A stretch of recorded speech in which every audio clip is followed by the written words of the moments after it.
ஒருவர் ஒருவருக்கு துணை நிற்போம். அன்பார்ந்தவர்களே, ஒருவர் காட்டு பாதை வழியே நடந்து சென்று கொண்டிருந்தார். சிறிது தூரம் சென்றதும் பாதையை தவற விட்டுவிட்டார்.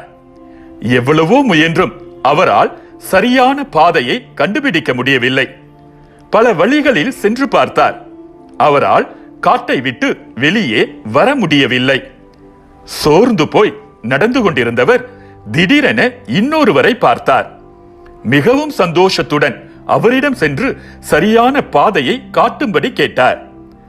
அவரோ, நானும் பாதையை தொலைத்து விட்டுதான் தேடிக்கொண்டிருக்கிறேன் என்றார். அதை கேட்டதும் முகம் வாடி போனார். சற்று யோசித்தவர், நீங்கள் எந்த பாதையெல்லாம் சென்றீர்கள் என்று கூறுங்கள், நானும் எந்த பாதைகளிலெல்லாம் சென்றேன் என்று கூறுகிறேன். அவற்றை விட்டுவிட்டு வேறு பாதையில் நாம் செல்வோம் என்றார்.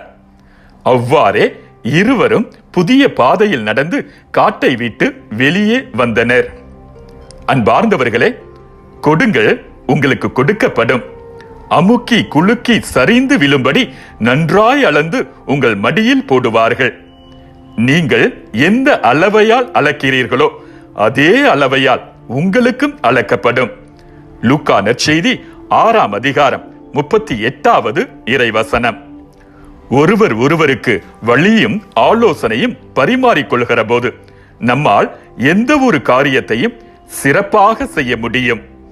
தன்னலம் அகற்றி அடுத்தவரும் வாழ வேண்டும் என்று நினைக்கிறவர்கள் 2 மடங்கு ஆசீர் பெற்று தம் வாழ்வில் முன்னேறுவார்கள். மீண்டும் மற்றொரு சிந்தனையோடு உங்களை சந்திக்கும் வரை விடை பெறுகிறேன்.